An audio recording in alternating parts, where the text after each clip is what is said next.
দুনিয়াতে যত অদ্ভুত অদ্ভুত প্রশ্ন সব আপনি মুসা আলাইহিস সালামের মাথা থেকে পাবেন। বিভিন্ন বিষয়ে আল্লাহরে প্রশ্ন করতেন। সাইয়েদনা মুসা আলাইহিস সালাম আল্লাহরে বললেন, আল্লাহ আপনি আমার এমন একটা জিকির শিখাইয়া দেন যে জিকিরটার শব্দ আপনি আর আমি ছাড়া কেউ জানবে না।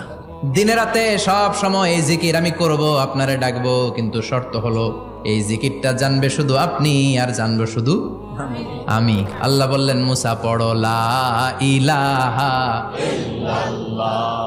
মুসা আলাইহিস সালাম কয়, মাবুদ এটা তো জাতীয় জিকির, সবাই জানে।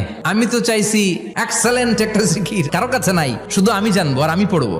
আল্লাহ বললেন, মুসা এই লা ইলাহাকে যদি এক পাল্লায় রেখে দাও, তাম বিশ্ব, 7 আকাশ 7 জমিনটারে তুলে যদি তুমি আরেক পাল্লায় রেখে দাও, লা রাজাহাত কাফাতু লা ইলাহা ইল্লাল্লাহ, মুহূর্তের মধ্যে লা ইলাহার পাল্লা ভারী হয়ে যাবে।